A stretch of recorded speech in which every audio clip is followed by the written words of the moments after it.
In order to kill everybody every day. That's my motivation. Even the Japanese don't understand. You just dedicated your whole life to sumo, period. What's up everybody, this is Leo. Thanks for always watching my videos. Today I went out and interviewed Konishiki, who is the very first foreign sumo champion. We talked mainly about his sumo life, about his fighting spirit, as well as about Japan and Japanese culture. I hope you will find it interesting. Also, a little announcement. I am right now building up my blog where I share as a Japanese person what to do, what to know while you stay in Japan. If you are planning on travels in Japan or you are traveling in Japan, it's gonna be very useful information. So please go check it out as well. Otherwise, have fun and peace out. What's your name? My name is Saleva Atisanoi. My real name is. People know me in Japan as Konishiki Yasokichi is now my present Japanese name as a citizen. Where did you come from? I'm originally from Hawaii. Honolulu, Hawaii, the main island, Oahu. I was born and raised there. My whole family, majority of my family, were raised there. But we're Samoan. My parents are from the island of American Samoa, which is about 6 hours away from Hawaii by plane. So culture-wise, you're more of like Samoan. In the house, I'm Samoan because of my family culture. But outside of the house at school, it's American culture in Hawaii. And how long have you been in Japan? It's my 44th year, I think, this year. I was here since I was 18. I'm turning 61. What do you do in Japan? Obviously, people don't know I was the first foreigner to become a champion in sumo. I've been, in 1982 I joined sumo, and I've been in the sumo circuit for 16 years. I've been retired almost a little over 24 years now. Now I run my own company. I self-produce stuff I do. I self-manage myself here in Japan. So back in your younger age, what happened at the 18? 18, after high school, I was approached and talked to about sumo by accident, and then I realized that he was free, so I told him. I came here after, like a month after I graduated from high school. Oh, just like that? Yeah. Like free. They got you in Hawaii? They saw me in Hawaii. And then I told them, as long as it's free, I'll go. So it was free, I came. Okay.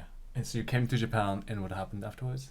I joined, that's the reason why I came. I came to join sumo in 1982 at a stable called Takasago. Takasago sumo stable. Yeah. So as long as I know, it's one of the most famous. Well, it's an old school. Those days, the sumo history started with like 5 families, and Takasago is one of the families of sumo. Now there's 43 sumo schools, but they all belong to families, 5 different family branches. Yeah.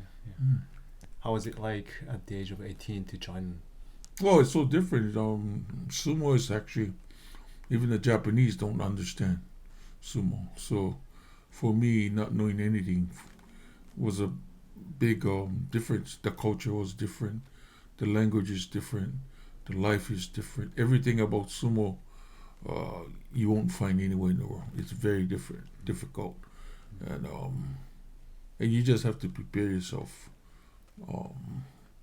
to be part of a family that you're going to leave 24/7 with. So very different. I know you have like tons of difficulties and you can't even count. But if you have to pick, what was the most difficult thing for you to get used to here? The hardest was being away from home. See, we don't have the authority, or we don't have like all the foreigners that come here. They have, if they're coming here to teach or to work or or vacation, they get to go home, but not for my job. I wasn't allowed to. I miss my mom. Not being flexible with going home anytime was the hardest thing. I didn't care about the life because I didn't know nothing about it anyway. So that wasn't the hard part. The hard part is being away from home. Yeah. And because we weren't allowed, I couldn't go to any of my family's, my grandmother's funeral and brothers and sisters' funerals and weddings, and so I never participated in any of that. So that's the hardest part. How did you communicate with them? At the beginning, we're just very rarely on the phone. Very rarely on the phone. Internet came too late. I wish I had it earlier. What do you mean when you say they didn't allow you to leave? Yeah, because it's sumo rules. You don't have authority. It's part of what the sumo life is. And I raised my hand to be part of the sumo, so there's no way I have no right to try to change things. Sumo has been around about 1,000 years, and the history of sumo has been around. So I made the choice to become a sumo tori. So I had to overcome rules and regulations that they had. So it was hard, but it's because it's family. Anybody would have a hard time missing your family.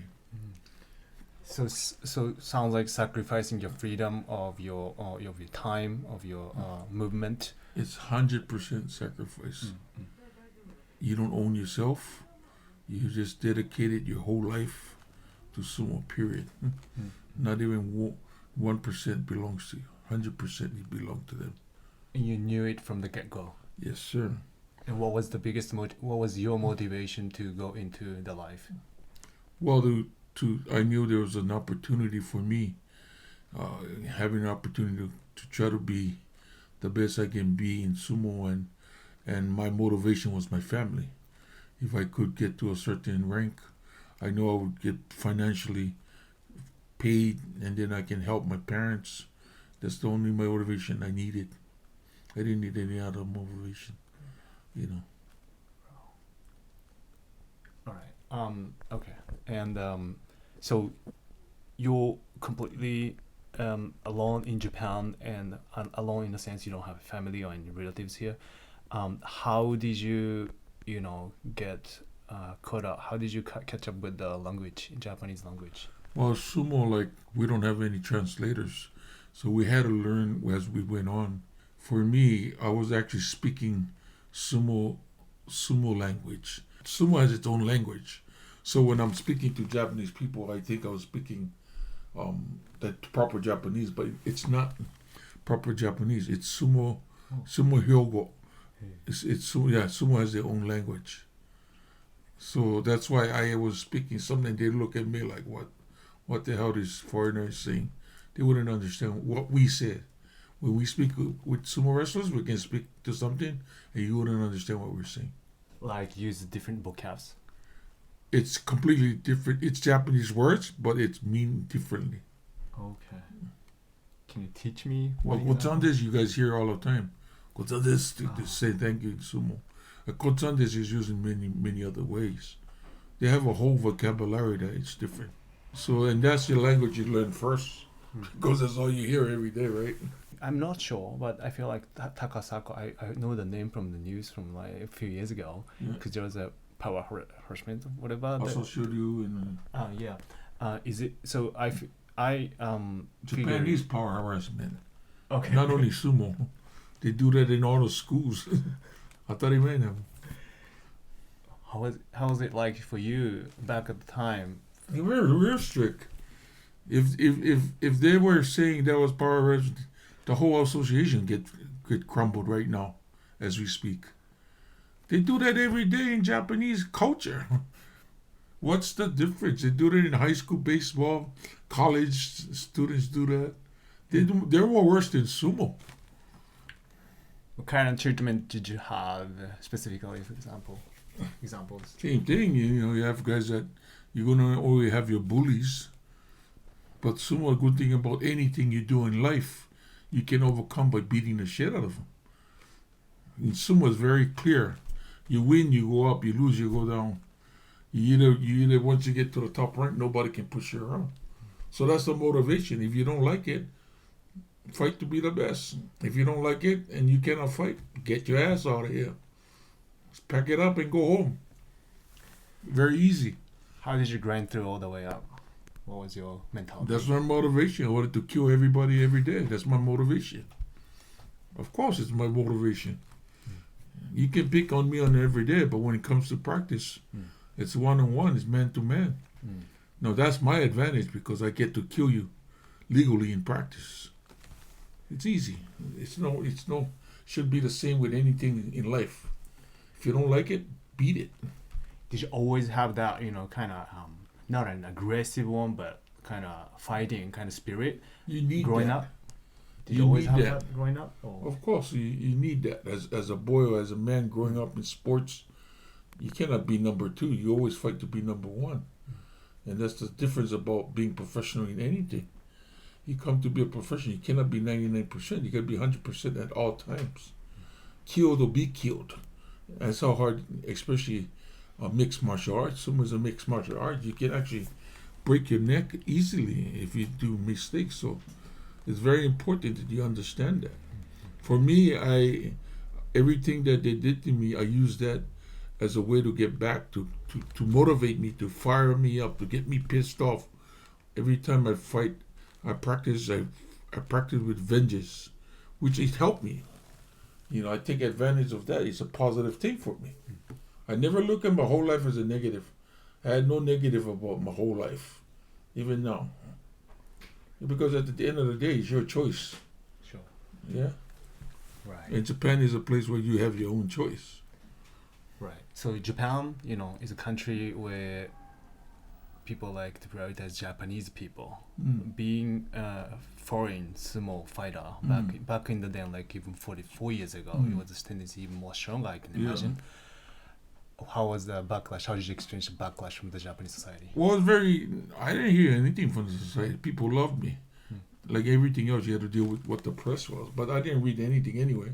That didn't bother me until later on and stuff, as I start to understand and language and stuff like that. But that never stopped me from reaching or realizing where my goal is. Those things don't bother me. And nothing from the association? Not really. They're fair? Van Glove, no, we're not really. You can only have assholes in the world. It don't matter. Those guys don't pay my bills. I don't give a shit what people say. Life is all about what you can control. It's not what you cannot control. You work so hard to have the things. I have everything in life that I want. There's nothing I don't have that I don't want. Everything I have, all I need, I have. It's simple. So you were on the ring for 16 years. 16 years in sumo. And when was the time? When was the year where you became a champion? Was 1987.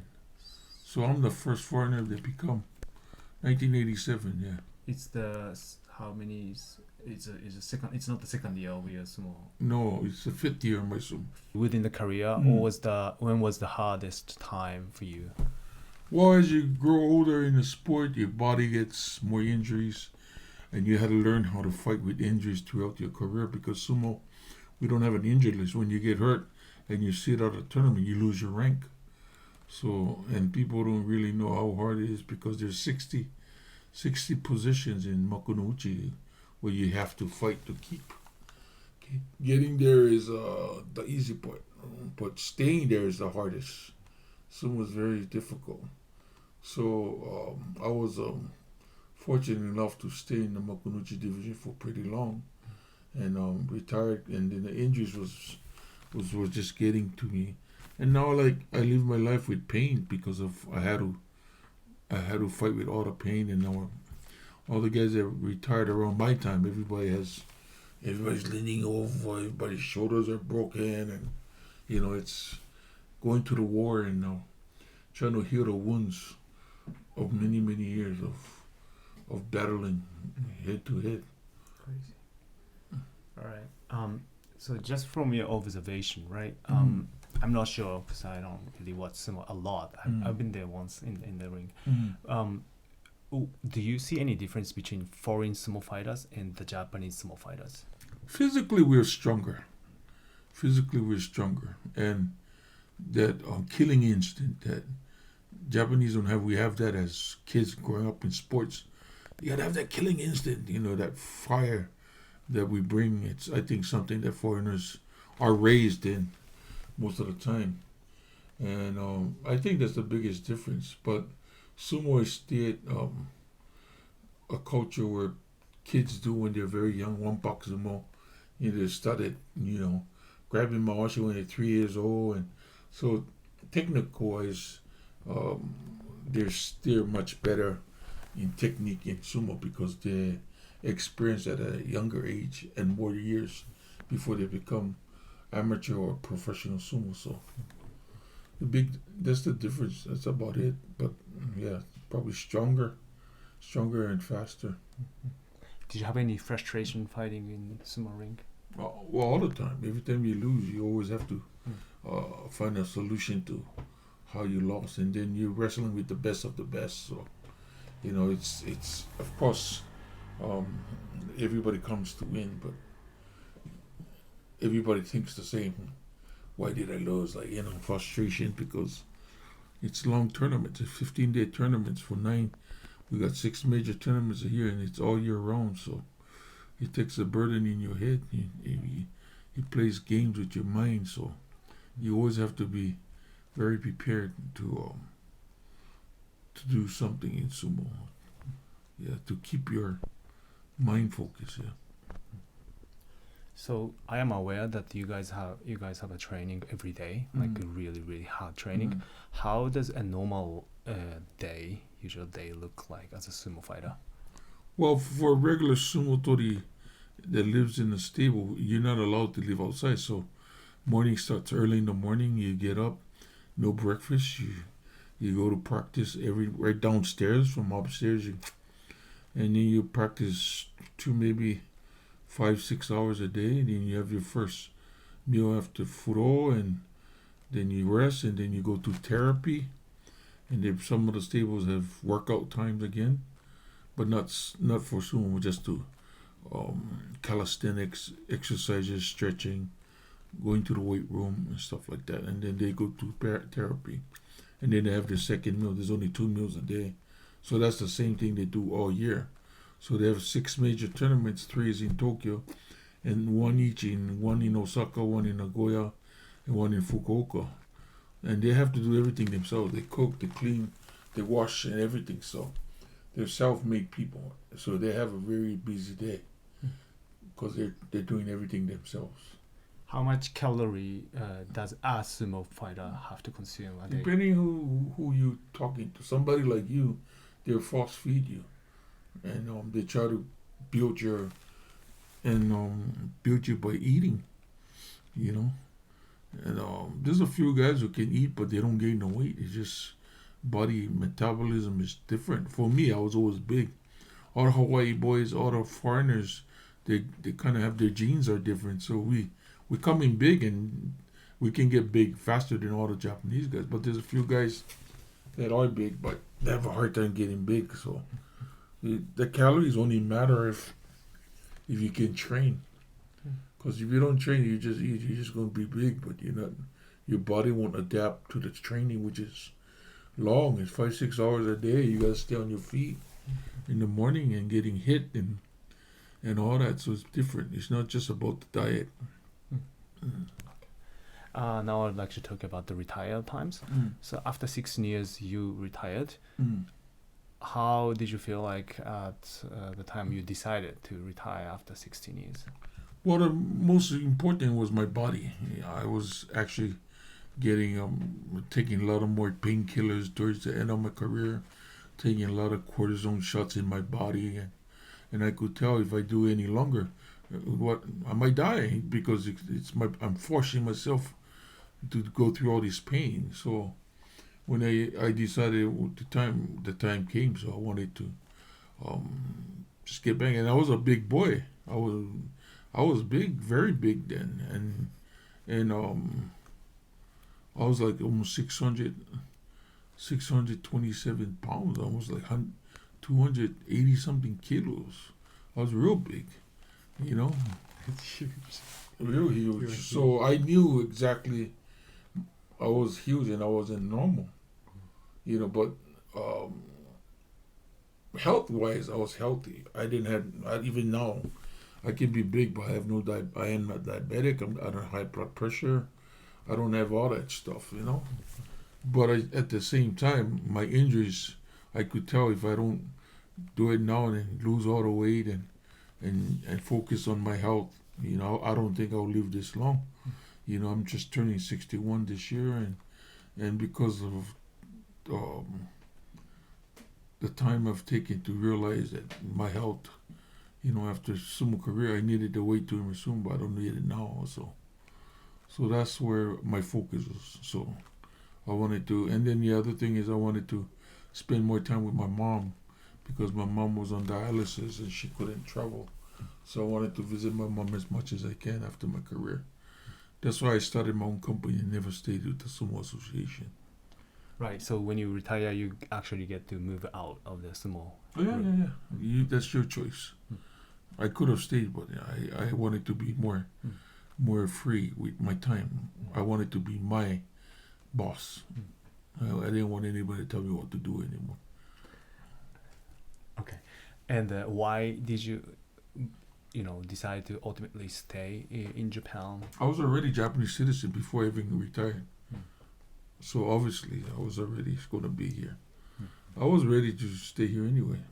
When I changed my citizenship, which was during, I think, the 5th year of my career, when I made Ozeki. Oh. So I already decided way beyond that my life is going to be here.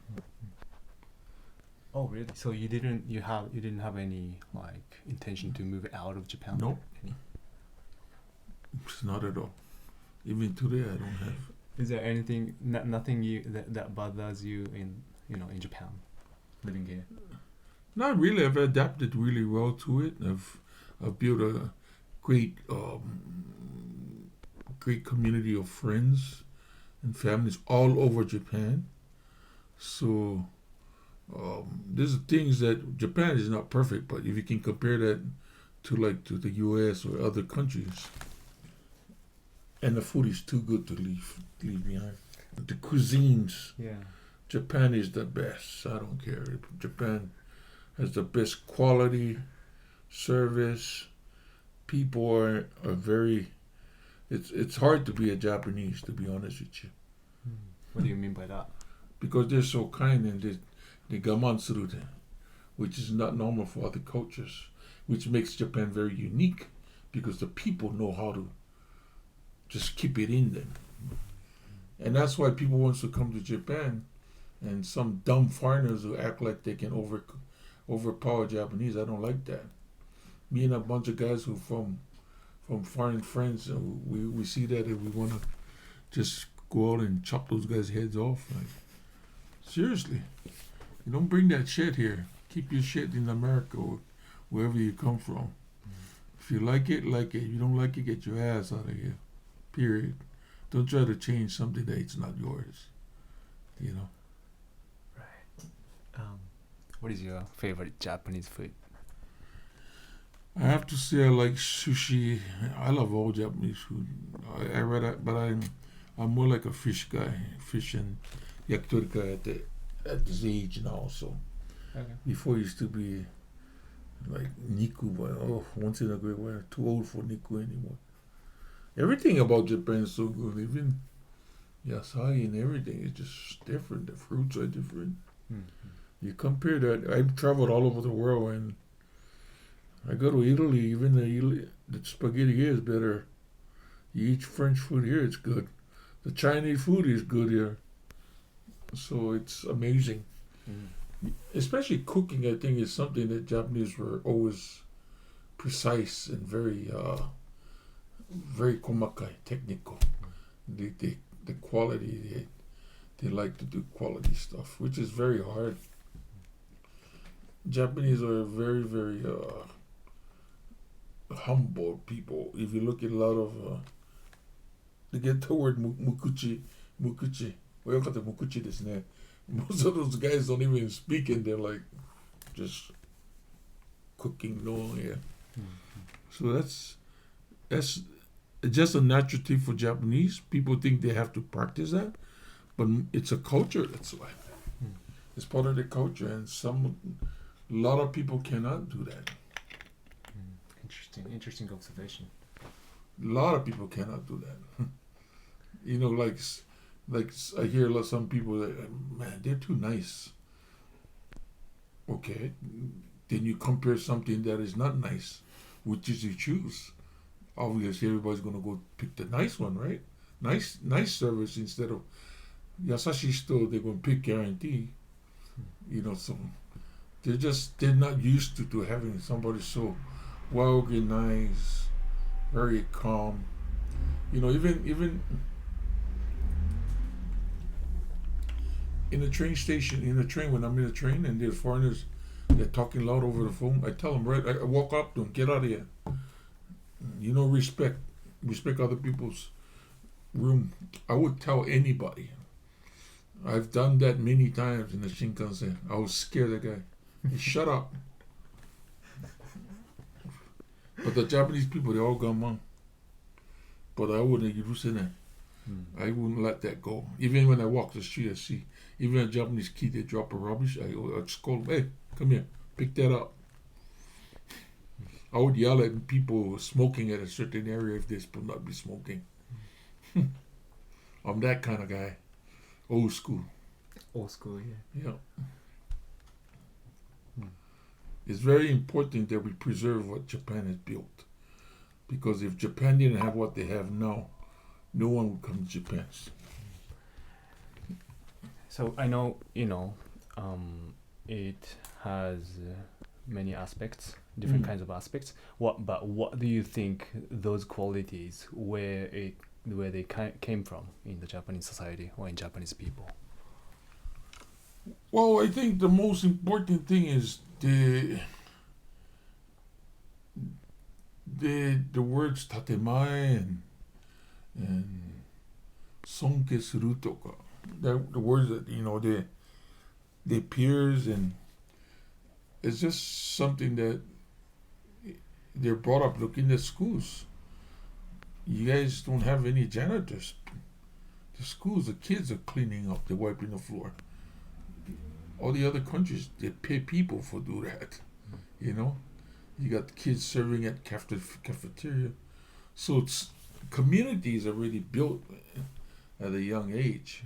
But yet, to me, the only thing they should work on is more individuality.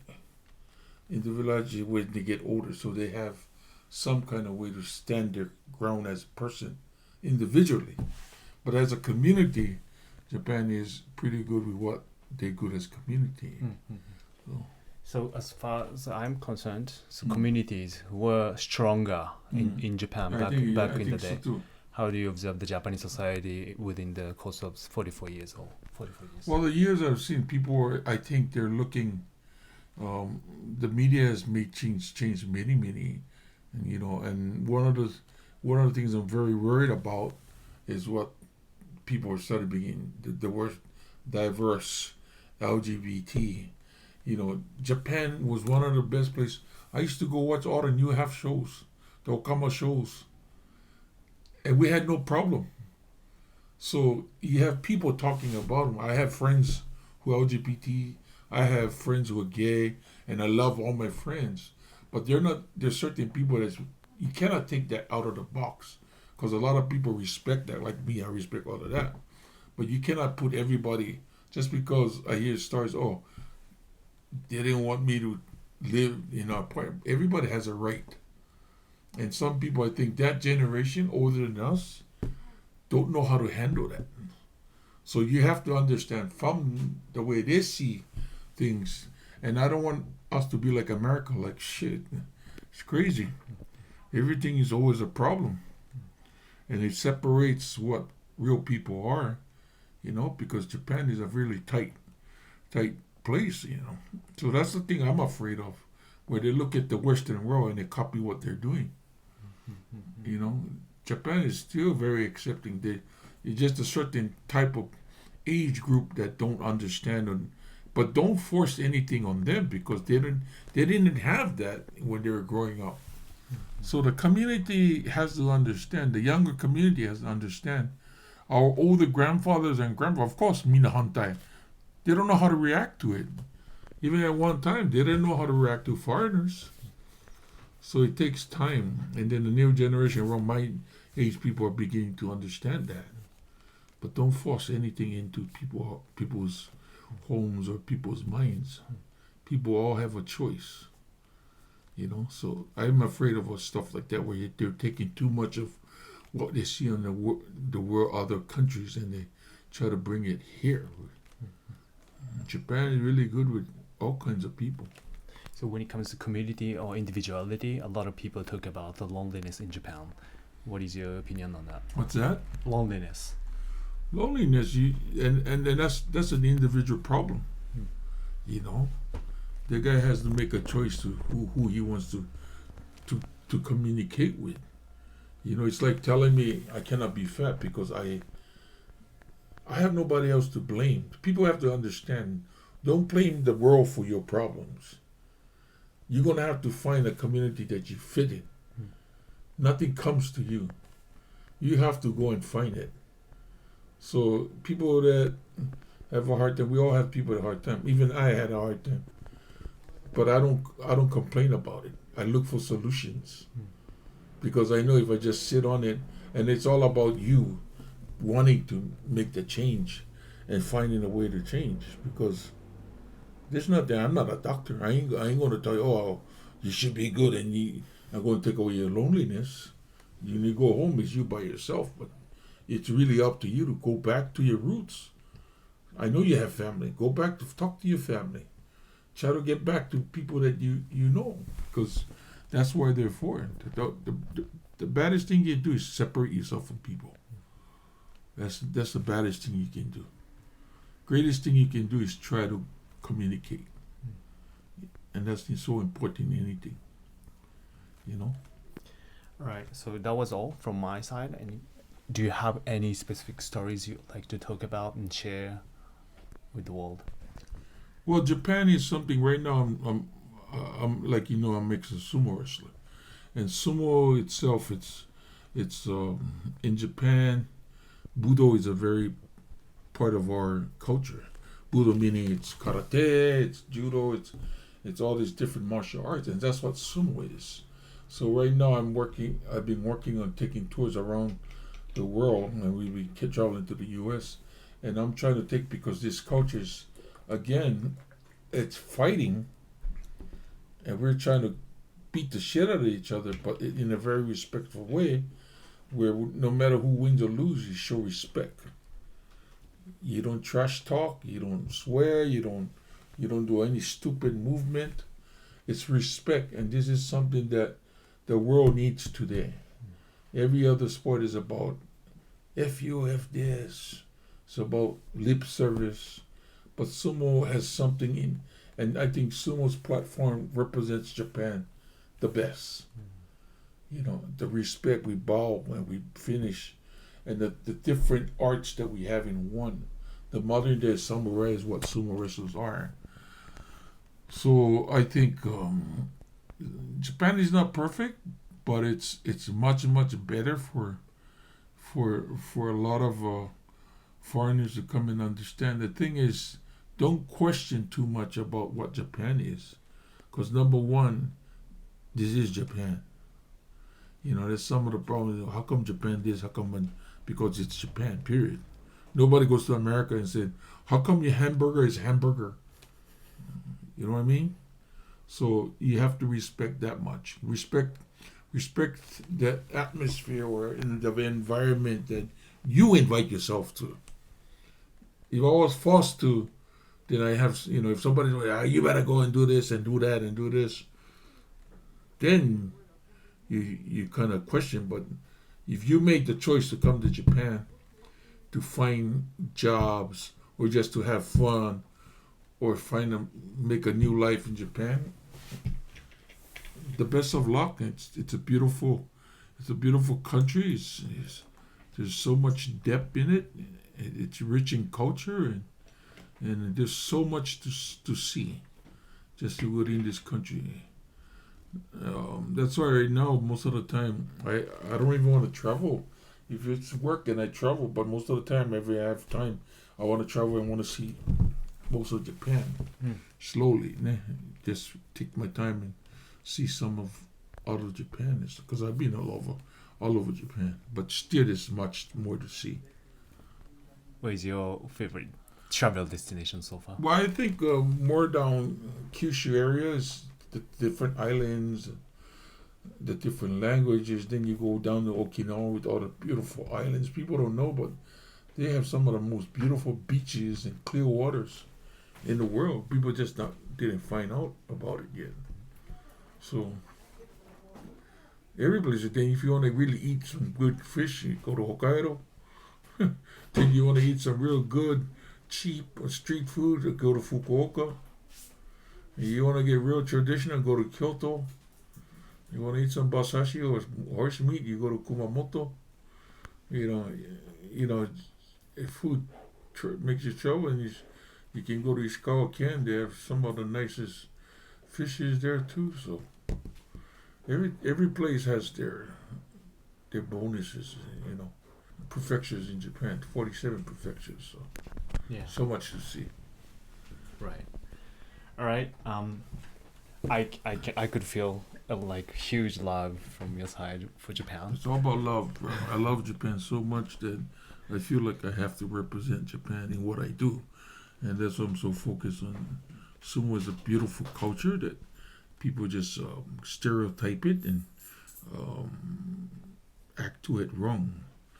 But I think my duty and my job as a real sumo, real professional sumo that's ex-sumo tori, I think it's my responsibility to share this with the world. And like I said, sumo is the perfect platform to represent Japan as a country. It's deep in culture. It has all the essence of what Japan is all. Reigi tarashikute, respect for each other. Really carry yourself on the ring or off the ring. It's so important in sumo. So I think Japan represents a lot.